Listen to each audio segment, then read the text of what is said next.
Good afternoon to everyone. Welcome to this virtual seminar on the use of biopesticides to control anthracnosis in mangoes. I am Lea Ortega. I am the Director of Research for the National Mango Board. Let me introduce Dr. Rafael Gómez. I will provide some background information on him. He is a researcher at the National Institute on Forest and Agricultural Research, known as INIFAP. This is located in Mexico. He has been working at INIFAP since October 2008. He works in Santiago Ixcuintla on forest health and research. He is an agronomist and specializes in agricultural parasitology and the protection of, he's a professor of plant protection. He also looks at phytopathology at another academic institution. Academically and professionally, he has written more than 23 articles. He's co-authored 6 books and 6 book chapters, as well as 10 technical manuals. He is more than 30 summaries, and he has 2 theses, more than 100 training courses where he has given on plant diseases and pathologies. He focuses on the management of pests in tropical fruits and vegetables. In terms of tropical fruits, the focus is primarily mango, guanabana, and of course in different types of vegetables, among others. With that, I now turn the floor over to Dr. Rafael Gómez. Rafael, the floor is yours. Thank you. First and foremost, I would like to thank the National Mango Board for the invitation and opportunity to be with you this afternoon to explain a bit on what we've been working on with the National Mango Board. As with the introduction from Leo, I will move on to talking about some alternative approaches to treatment of anthracnosis, which is a fungus that affects mangoes both pre and post harvest. So in the field and the life of the fruit after it has been harvested.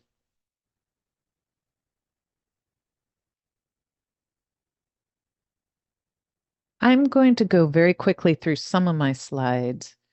The idea is to just give you some background as to what I'll be explaining. In this case, there are different types of products out on the market, depending on the pest or disease needed to be controlled. So you have algicides, bactericides, fungicides, herbicides.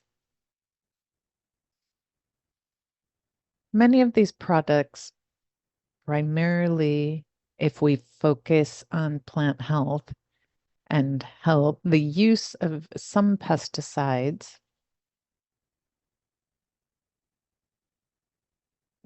just started to be used in about the 1940s up until now. In some cases, they had very significant impacts in terms of contamination of water, contamination of soil, and impacts on human health. These are all synthetic pesticides. Some of these have the characteristics wherein they can have very adverse effects on human health. They can cause cancer, diabetes, Parkinson's, cell damage, asthma, and many other diseases.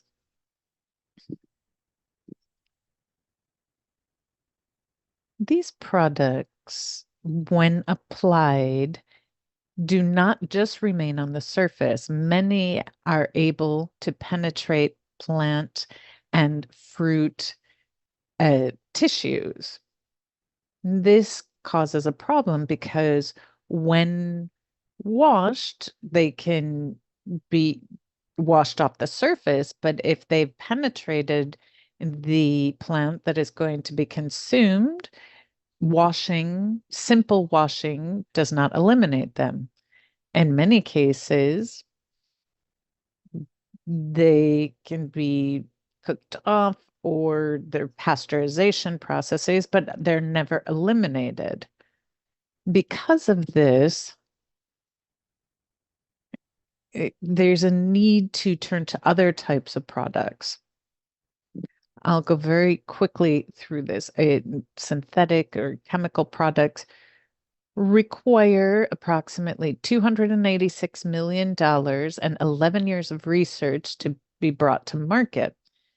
Many of the products used currently are some of the most tested, the most rigorously tested and regulated, such that the product that ultimately gets to market is the as the least harmful to both the environment and people as possible. In many cases, they are subjected to even more rigorous testing than pharmaceuticals. An average of 160,000 chemical molecules are analyzed, and just a single is selected. Considering some of the adverse impacts these can have on health and the environment, products known as biopesticides began to be developed.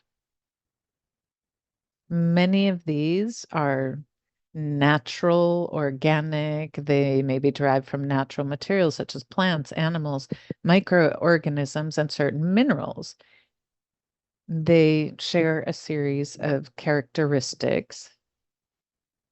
One, no adverse impact on health or the environment. There was a 2023 report that stated that in 2023, the size of the market was 6.62 billion and is expected to climb to 13.38 billion by 2028 to control diseases. It would be approximately 5 to 6% are biopesticides. This is growing in focus on organics, and the forecast is that the percentage use of biopesticides will grow. What are some of the advantages? Well, they are less toxic.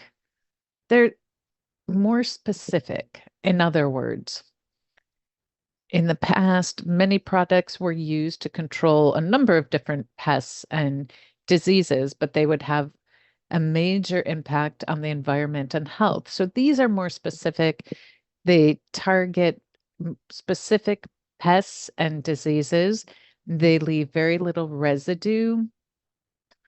They can be applied and then just in a matter of hours, you can go back into the fields. There are some disadvantages as well. The high level of specificity. In other words, they are used for certain types of pests or diseases, so they don't cover a wide range. Also, they are usually slower acting than chemical pesticides, and in many cases, how effective they are may depend on environmental factors. So there are certain constraints. They don't remain long in the environment. So it could be temperature, and their effectiveness may be undermined because of environmental factors. Now I would like to turn our focus to anthracnosis. This is one of the main diseases that affects mangoes. It particularly targets the fruit, but it can also target the foliage, the floors. It depends on the level of humidity and the temperatures. It could lead to losses ranging from 30 to 60%, with the potential to reach 100% in subtropical or tropical countries. This is the main disease affecting mangoes. It doesn't just affect the fruit on the trees, but also post-harvest. Most of the symptoms are well known. So you see these dark lesions. This is just some of the tissue that's been invaded. These are dead cells, and so they have this uh, look of dead tissue, of necrosis. It's very common to see this out in orchards. This fruit cannot be brought to market. Another important characteristic of this fungus is when there's not proper management, the fruit will uh, be harvested at the correct maturity level, and there are no symptoms. Nevertheless, when the fruit is brought to market, we start to see these symptoms appear. This is not a problem we've seen post-harvest. It's not, the fungus did not attack the fruit after the harvest. It's something that was there in when they were still on the tree. So when the fruit ripens, it penetrates it, and we all know what happens then. One of the projects that we did with the National Mango Board was to use different formulations based on non-toxic, biodegradable products that don't leave residue to control anthracnose at post-harvest. So in this case, 5 formulations were used, and those 5 formulations were studied previously. So it wasn't something that we came up with quickly, but rather there was a process including different stages. And we used peracetic acid, hydrogen peroxide, and acetic acid at different combinations. And we mixed it in some cases with chitosan and with chaparral extract, which is a desert plant that has fungicide characteristics. It's used very widely in Mexico. Thymol, that is also an important component, and other substances as well. And these were combined with azoxystrobin, which is a product that is generally used for post-harvest treatment for control of anthracnosis. It was used at 500 and 1,000 parts per million. These are high concentrations. Generally, azoxystrobin is used at 300 or so parts per million. So in this case, we wanted to compare the effect. So the fruit was inoculated in 8 incisions, and then the fruit was incubated, and then they were immersed in water for 5 or 10 minutes at different concentrations, 2,000, 3,000, 4,000, 5,000, and 10,000 parts per million.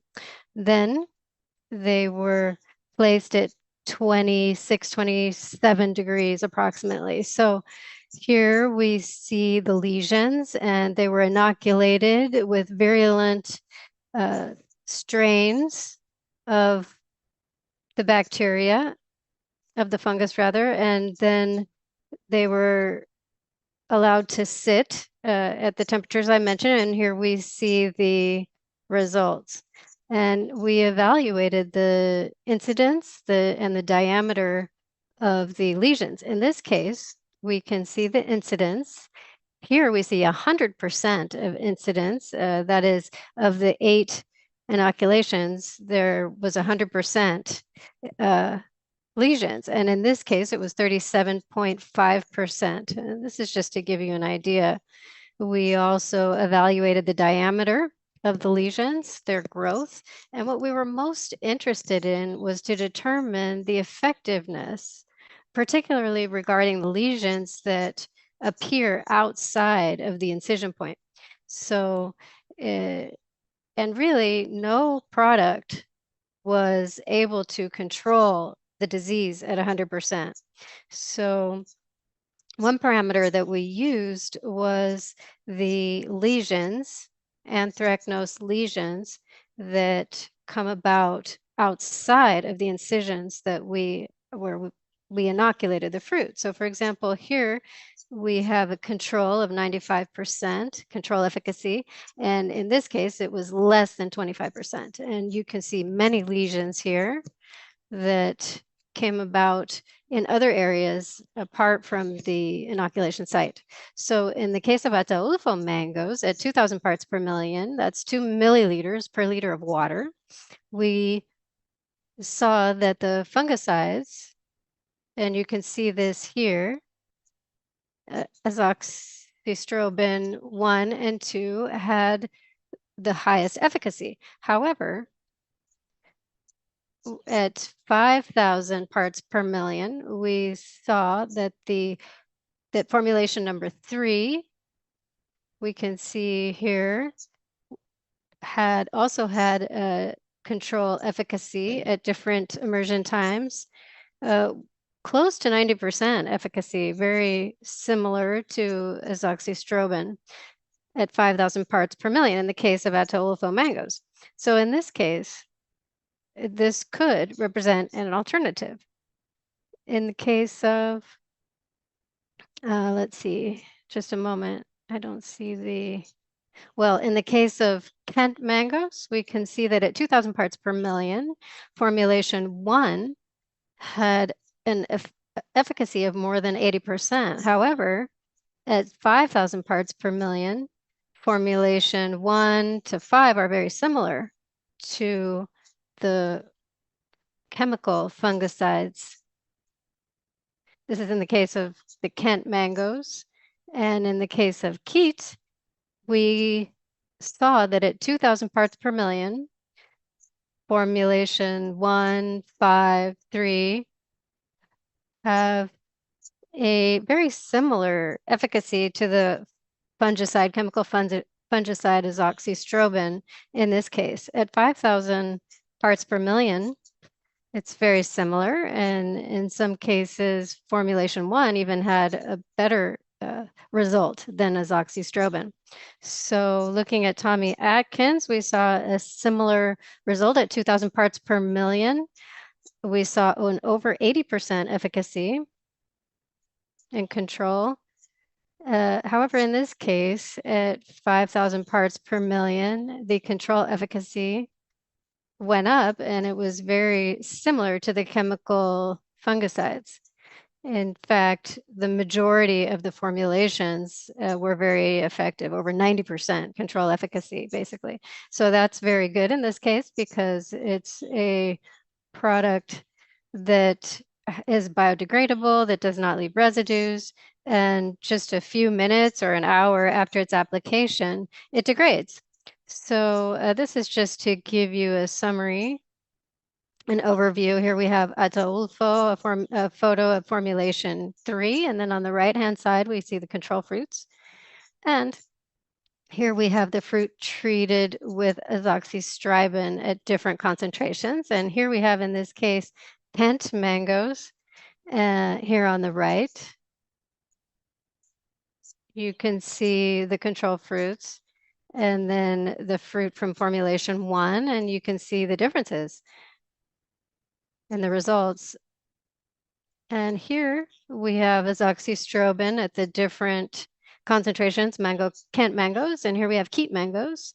And we can see here the control fruits that did not receive any type of treatment. And then here we have the fruit that was subjected to formulation 1. And then we have azoxystrobin, again, at different concentrations. And here we have a similar performance with Tommy Atkins. So here we have fruit treated with azoxystrobin. In this case, what we were able to conclude, as I mentioned, once the fungus penetrates the epidermis, it cannot be controlled. At least we did not observe that, and the growth cannot be detained. At least it cannot be fully contained, and the growth of the lesions cannot be fully contained. However, in this case, we did see an impact in terms of maintaining the extension of the fungus.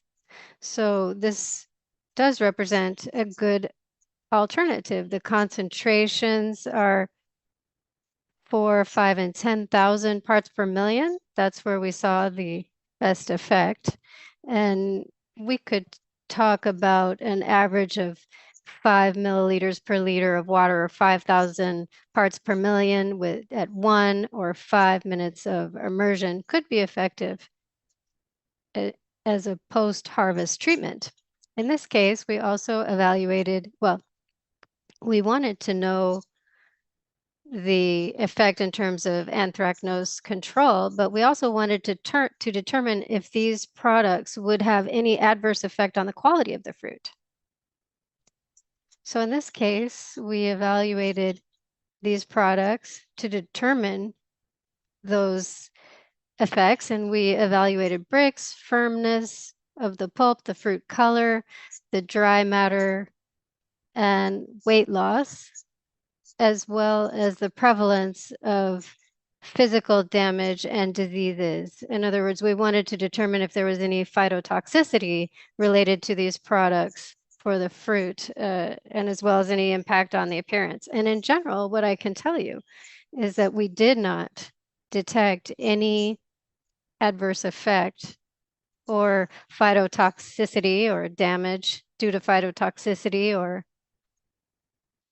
any quality issues or a significant difference compared to the control fruits. The only thing that we saw was some impact on the firmness. We did see some difference, but there was also not really a very marked difference. In some cases, some fruits were less firm or more firm than the control. So it wasn't a clear effect. And in general, in terms of these parameters, they were very similar to the control fruits for all varieties. Another element of our study was to use certain biological agents. In this case, I'm referring to bacteria and fungus, particularly trichoderma, to determine if they might have some effect, control effect for anthracnosis pre and post harvest. So in this case, we isolated bacteria and fungus from different areas, from orchards, from undisturbed soil, forested areas where there isn't a lot of human presence. That's where we went to collect fungus and bacteria. And then we isolated the elements. Here we have some strains of trichoderma.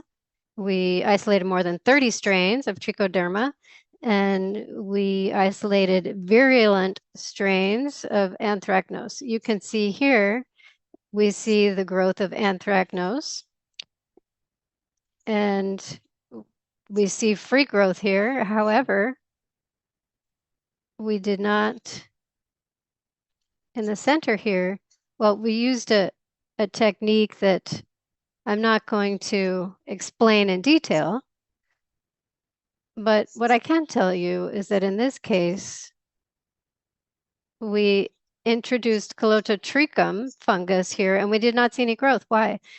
Because it produces a lot of substances that inhibit growth. So we selected those strains that did have that capacity to inhibit the growth of anthracnose. Here we have some more examples, and we did the same thing with bacterias. These are cultivations, and they're covered with the bacteria that we selected. And we also selected those bacteria that inhibit anthracnose growth. And here we can see the control, the pre-growth of anthracnose with no bacteria. And then, so we can see the inhibition that the bacteria has on the growth of anthracnose. So we were able to identify those strains with the greatest inhibitory effect. So we used Bacillus, Pseudomonas, Streptomyces, and Azotobacter primarily. In this case, these bacteria, well, we did field studies with these bacteria, and in this case, we applied them on Ataulfo, which is the most susceptible to anthracnose, and we identified an area where we knew in this case that there had been anthracnose at serious levels. We had identified two orchards in Nayarit for these studies, and we evaluated the incidence, the severity, and the control efficacy from flowering to harvest. And where we did see anthracnose was in the fruit. Here we have the treatments that we use, the different treatments, T1 to T19.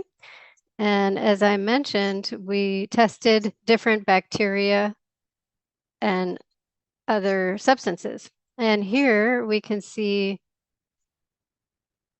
in the case of the orchard in Waristemba, we can see that in this case, the control fruit, we did 3 evaluations, 1, 2, and 3.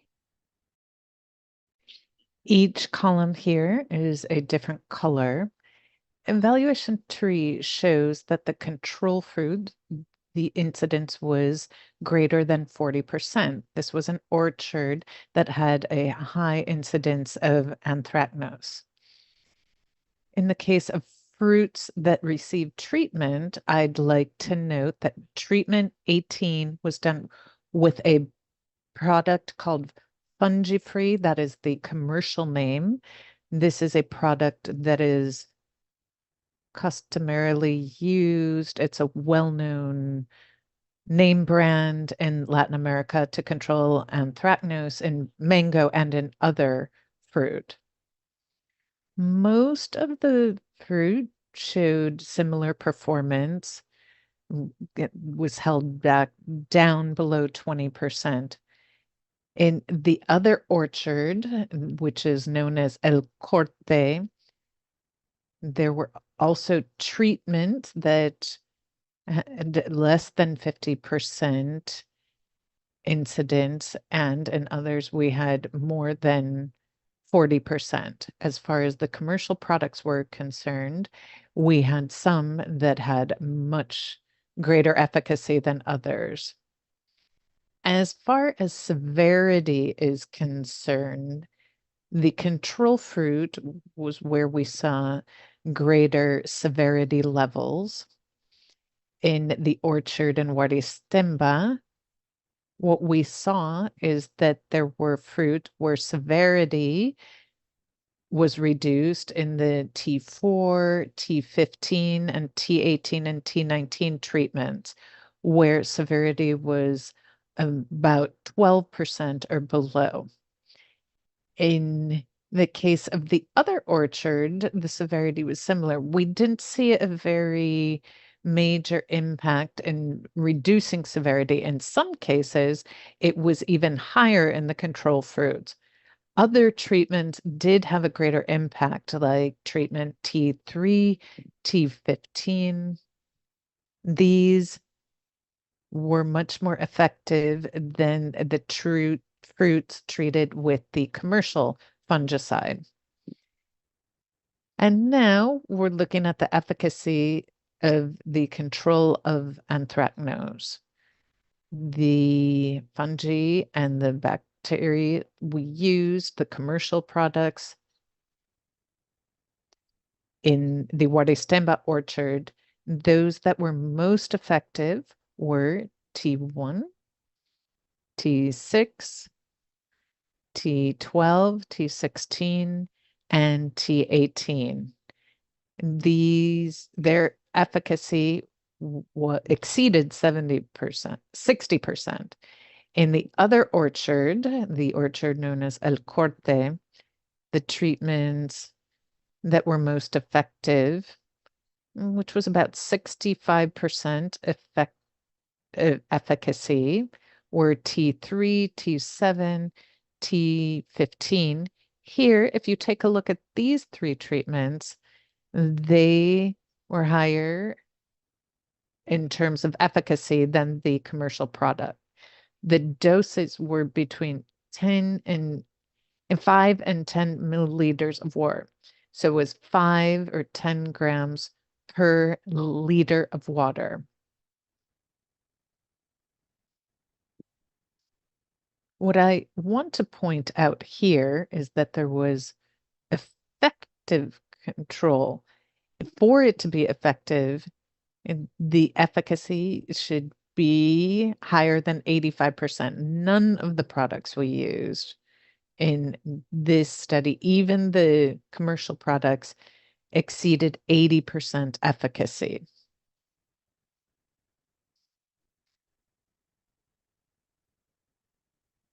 Subsequently, looking at papers and publications, we've seen that the bacteria application, its average is 4 days. At 4 to 5 days is when 50% of the bacteria had disappeared, and this is in the foliage and the fruit. So for a more enduring impact, it exceeds hypothetically what we were able to observe, would require weekly treatments, especially if the leaves have bacteria. We were doing this every 2 weeks. Why? These are the time periods where applications are done by growers. We would have to then have shorter intervals between applications for greater efficacy. The treatments that were most effective were 16, which was Streptomyces mycoflavus, 69%. That is followed by T7, T17, both with Bacillus subtilis bacteria, 66%, T3, T9, also with Bacteria subtilis, 64%, and T15, 63%. In the case of the commercial product, fungi-free, the efficacy level was 62%.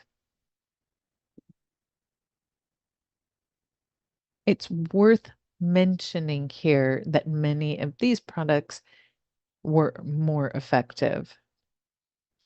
There's a common disease called spotting in mango, and some of these treatments, we had some impact on that disease as well.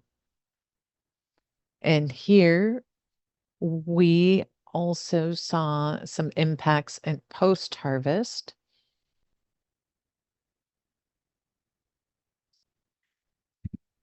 And here we did the same thing we had done with the hydrogen peroxide, etc. We followed the same protocol. In this case, instead of applying the products, what we did was apply the different bacteria and the trichoderma fungus.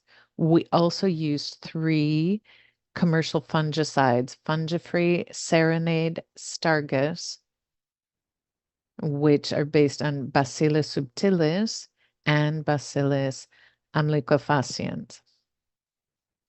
There were two concentrations, one 5,000 and 10,000 parts per million. And throughout the entire process, the inoculation, incubation was the same protocol that we followed in this Pteraptosidas.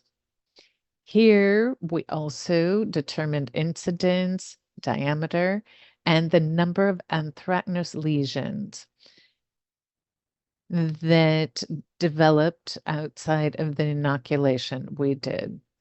In this case, in terms of incidence, the control fruit showed higher incidence levels. Nevertheless, none of the formulations, including the commercial biofungicides, were able to curb the incidence. And this tends to happen with the synthetics. Here, it's the case of the Ataulfo, but we did this in the other, in all four varieties, but just to give you a sense of what it was, I focused on Ataulfo, but it was by and large the same. In terms of the lesions and their diameter, the control fruit had larger diameters, exceeding in some cases 7 millimeters. There were concentrations that did manage to reduce the diameter of the lesion. This is what I believe is the most effective. This is where it falls outside the original injury. You have 5, 8, 9, 10, 14, 15, which were more effective here than the treated fruit, the fruit treated with biofungicides, the commercial biofungicides. It is worth noting that none of those products completely stopped the development of the lesions outside of the original lesion. Here are some images. Here we have the Ataulfo control fruits. These are the formulations with the microorganisms, whether bacterial or fungi based. And these are the bacteria and fungi in the formulas we used. Here you can see those treated with the commercial fungicides based on Bacillus subtilis and others. Here we have the Keat mango. To the left, you see the anthracnose lesions in the control fruits. These fruits received no treatment at all. They were inoculated and were treated with water. Subsequently, they were kept at 26, 27 degrees centigrade. And here you see the symptoms developed. Almost all of the fruit that we inoculated showed symptoms of anthracnose. 97% of the treated fruits did develop symptoms. It is worth noting that when we conducted the experiment, where there was no symptoms developing in the control fruit, in some varieties, we had to do the repeat experiment 2 or 3 times. Here, what we were interested in is if we had good control fruit, then the experiment and the proof become more rigorous. Here you can see the remaining fruit, some of the images. In this case, this is the Keat mango. Yes, the Keat mango. This is Tommy Atkins. To the left, we have the control fruits that were not treated. And then to the right, the different treatments.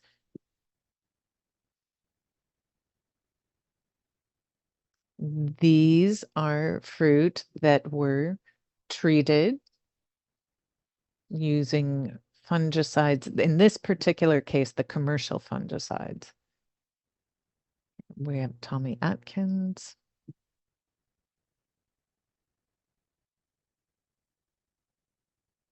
The remaining treatments.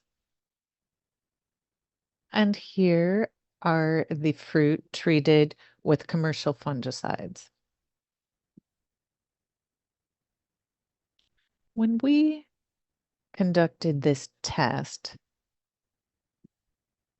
we didn't expect the control to be very effective.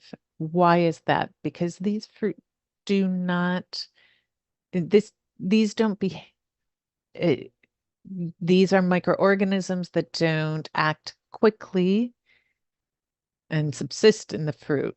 But what we did see was there was an impact in terms of control, but it wasn't very efficient. Not efficient enough to see what would happen post-harvest.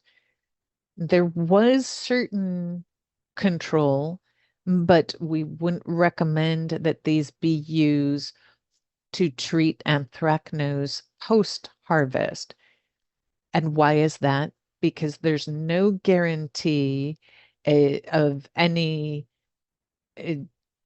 type of control impact in terms of the standards that we were using. It really didn't have any significant impact in terms of controlling anthracnose post-harvest. There are some articles that say that they have been used successfully, but at least in using our methodology, we would not recommend using them.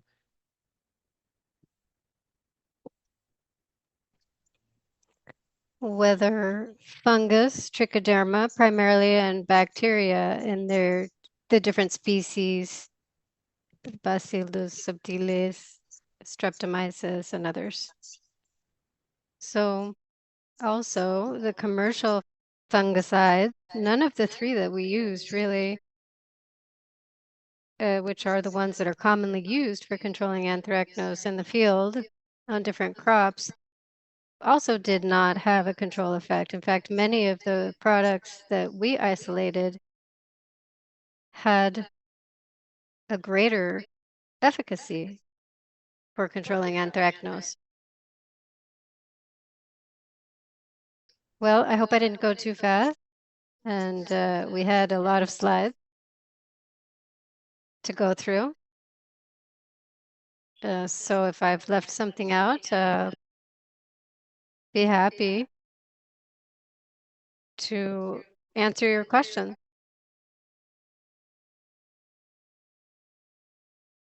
Well, thank you so much, Dr. Gómez. Very interesting and useful information.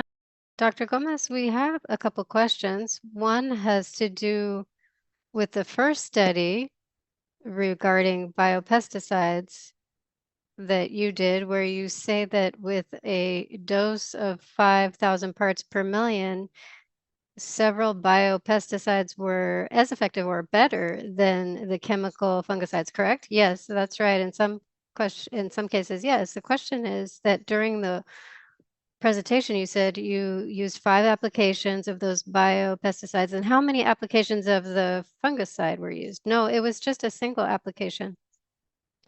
Both in the case of the biopesticides and the fungicides? Yes. In terms of post-harvest, well, there were different immersion times. So the fruit was immersed in water in a container after inoculation with, in this case, the different concentrations of the different formulations just once.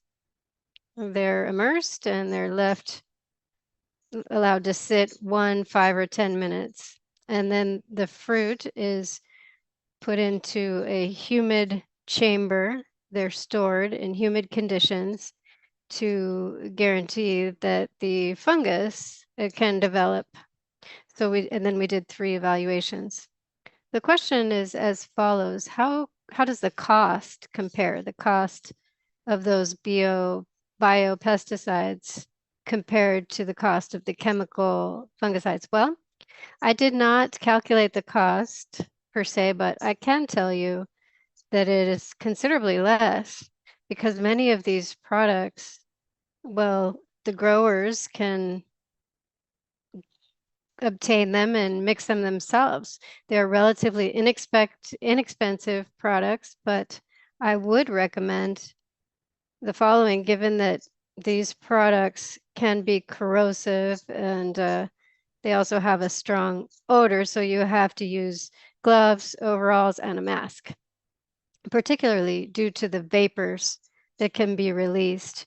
So there's, in some of the in the reports that I've provided, the concentrations are provided so that you can mix it yourself. Like, for example, in a liter, it can be 30% or 15%, and the rest is water. You mix it well, and then that is the solution you use. Another question regarding that experiment is regarding the biopesticides and their effectiveness. Can those same biopesticides be applied in the field? Well, in fact, we did that in some cases, and what we saw, as I mentioned, given that there's so little residue, you apply it and it is applied to the fruit. It eliminates any anthracnose spores with very little residue. So half an hour or an hour later, there's little or no residue. So that application, when you do that application, say 15 days later, a spore would freely be able to establish itself because there's very little residue. So as I mentioned, one of the alternatives would be to cut down the application times. Instead of doing it every 15 or 20 days, it would have to be applied at least every 7 days as a contact product. Yes, we have some other questions. We have several questions, Dr. Gómez. Here we have a question from Sebastián Alvarado. Do you think that the use of essential oils for controlling anthracnose in mangoes is a viable alternative? We did do a study about that, and we applied some products, and it's exactly the same problem. Generally speaking, where it has had the best effect, the use of essential oils, natural substances that come from plants, the same thing occurs. That is, there's very little residue, so it degrades very easily and very quickly. So in order for them to be effective, they must be applied at least every 7 days. In the case of produce, many of these products, these extracts, for example, clove and others, are used, and they do have very positive effects in controlling many different diseases. But in the case of produce, they're applied every 5 days. So it's a very short period. So really that's the problem. They are effective, but they would have to be applied frequently, particularly in areas where anthracnose is a serious problem. Dr. Gómez, we have another question from our friend Luis Utrera from Guatemala. He says, good afternoon, Dr. Gómez. In post-harvest, a preventive fungicide for anthracnose is used, thiabendazole mixed with wax prior to packing. What is your experience and recommendation in this regard? Thiabendazole is a systemic product, and it is a product that's recommended for the control of anthracnose. You just have to check and see what the dose is and make sure not to apply a larger dose. It is a product that is approved for export to the US. So you have to make sure that you don't use too high a dose so that it doesn't leave a lot of residue. So it is a very good product. It can be mixed with almost anything, thiabendazole, but there are other options as well. Like which, well, you can use products like trifloxystrobin that is approved, and other products that use a smaller dose, like 300 parts per million, which is 0.3 milliliters per liter of water, or excuse me, grams. It depends on the presentation. We have another question from Marlene Espinosa that says, good afternoon, Dr. Rafael Gómez from Nicaragua. I have a question. How effective is it to subject the fruit to hot water treatment in reducing the incidence of anthracnose? Well, I don't have a lot of experience and I haven't studied hot water treatment, but in this case, hot water treatment, well, generally speaking, fungi are very sensitive to heat, which is not the case of bacteria. We have done some tests with bacteria, and you can subject them to 35, 36 degrees and they reproduce well. But that's not the case of fungus or fungi. Over 40 degrees, their growth is inhibited. So subjecting them to a temperature over 50 degrees could help to reduce the incidence. So to follow up with that question, I'd like to say that years ago we did do a research study on that issue, and the temperature of hot water treatment is 46 degrees centigrade. And at that temperature, we did not see control of anthracnose. In order to control anthracnose with temperature, it would have to be between 50 and 54 degrees. When you get up to those temperatures to 50, 54 degrees, more or less, for 5 minutes, then that does result in control of anthracnose post-harvest. So I can send you that research study, Arlen. Please send me an email. It's leoortega@mango.org, and I can send you the results of that research study. We also have a question here from Marlon Tandazo Medina in the formulation F2, where chitosan was used. What type of chitosan or what product was used? Well, chitosan is a biopolymer that is extracted primarily from the exoskeletons of shrimp and other crustaceans. So that's how chitosan is obtained. So basically that product, it has been observed that in the case of vegetables, it has an effect, it induces resistance in the plants. And we have also seen an effect of controlling nematodes, and it also has a fungicide effect. However, I have done quite a few tests, and the fungicide effect is not so strong. But we did test this because, well, it's one of the products that in recent years has become very well known and widely used throughout the world, particularly for the control of many diseases. It's one of the alternatives. We have several more questions, Dr. Gómez. We're going to try to answer all of them. We have a question from Juman Lopez.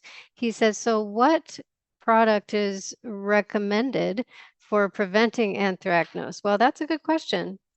Well, as I was saying, well, we know that many of the fungicides, chemical fungicides, are very effective, and there are different active ingredients that are very efficacious and have been approved for controlling anthracnose, and in this case, for products exported to the US. My recommendation would be, if you're going to use any type of biopesticide, you would have to reduce the application times or increase the frequency. So these are products that must be applied more frequently and may have good results if used in that way. In areas where you know that anthracnose is a serious problem, for example, a very humid region, and you know that this is a constant problem over many years, what you can do is use, in this case, some sort of biofungicide, such as a bacillus, and you can combine it with a chemical agent. In this case, there would be no problem in doing that, and that could be one of the alternatives if you wanted to use, if you didn't want to use just chemical products. I think that, well, I wouldn't want to say which active ingredients, or I don't know if that's what you're asking, the specific active ingredients. Juman, if you have a more specific question, you can send me an email directly. Here's my email address, and you can send me any questions, specific questions you may have. I can tell you what products you should use.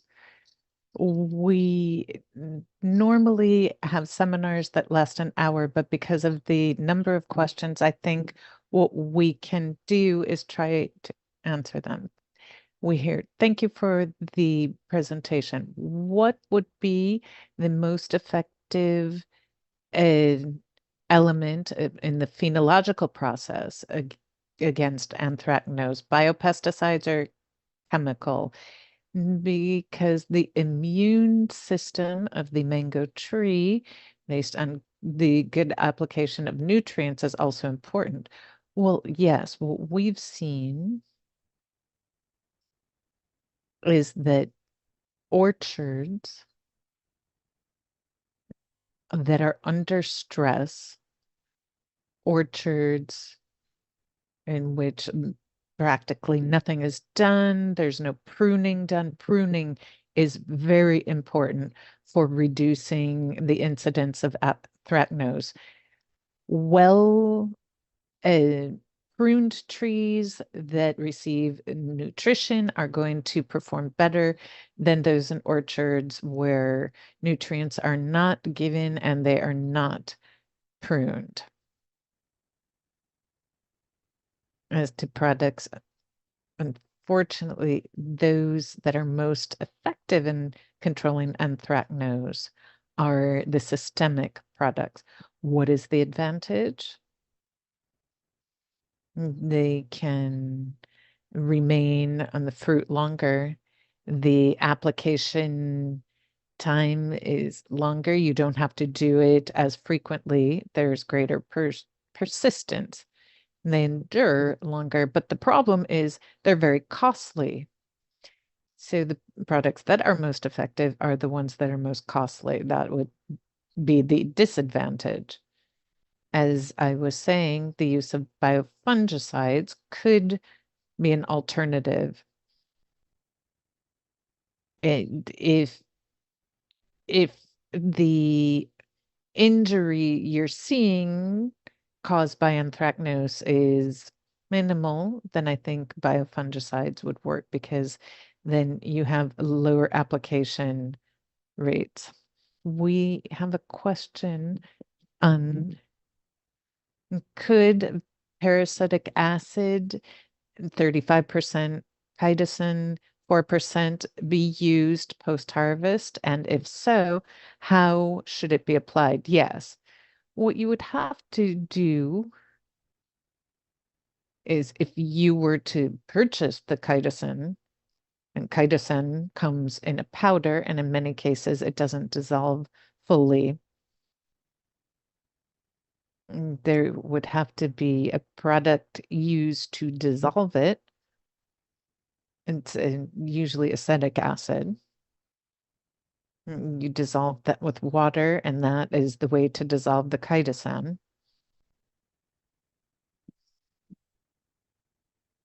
Using that formulation, in this case, it would be 30% of parasitic acid, then the chitosan, and you add water for a liter, 30% of parasitic acid, let's say 20, no, 300 milliliters of parasitic, and this is hypothetical, 300 milliliters of chitosan, that's 600, and the rest would be water. So that's 400 milliliters of water. It would be a formula more or less like that. We have what effect does Venmil have for controlling anthracnose? Well, Benamil is, I was saying, is a fungicide. Well, I was talking about thiobendazole, which is the most common commercial brand. Is part of the same chemical group, benzimidazole. And the other is known as carbendazim. There are many different commercial brands. So these are not approved for the United States. So you should not use those under any circumstances. And they leave a great deal of residue. They do have health impacts. The United States has banned them. So instead of using Benamil, what you could use from that same group is diabenosol. I don't think you should use Benamil, particularly if you're seeking to export to the US market. We have another question from Antonio Calorete. He says, what do you think about green vegetable-based products? And because they provide elements that mangoes use when they're ripening. I don't really understand the question. What do they mean that green vegetables or green plants? Perhaps Antonio Calorete could be more specific. If we're talking about plant extracts, and there are many plants and aromatic plants where there are extracts. It can be it, uh, thyme, clove, other types of plants where they are taken extracts, and they would have to be applied fairly regularly, but they do have an impact. What organic products can be used to prevent anthracnose in organic mango growing? And I think you touched on this in your presentation. Well, here there's some bacteria. Perhaps the product that's most effective in an organic system are those that are copper-based. There are different formulations using copper. There are different types of copper. One I can recommend that's effective is a copper octane in smaller doses, and copper gluconate and uh, copper hydroxide, among others. These could be more effective in controlling anthracnose in an organic growing system. Among them, gluconate and octanate are the most costly elements, and but that the advantage is they're more effective, but I would recommend copper. That is the best option. Okay, we've got a last question just to wrap up the seminar. And those of you whose questions have not been answered, we will take a look at them and have Dr. Gómez respond. And what rotation is recommended in application to protect the flower against anthracnose, and how many products?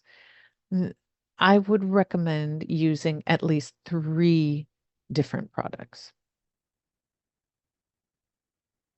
If we're talking about conventional rather than organic production, what we recommend when flowering begins is using a systemic product, treating with a systemic product. So why do we begin with a systemic product? Because very often, given the characteristics of this fungus in particular, it may be that it's already penetrated the tissue.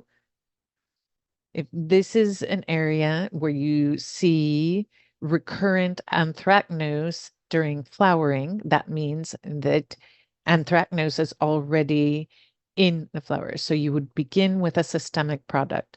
Thereafter, a contact product could be used. So systemic, and then 2 weeks later, a contact product. And then 7 or 8 days later, another systemic product application.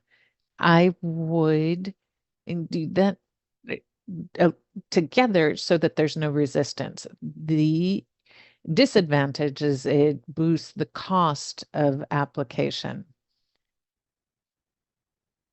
Then, so you can also do it in the way I explained.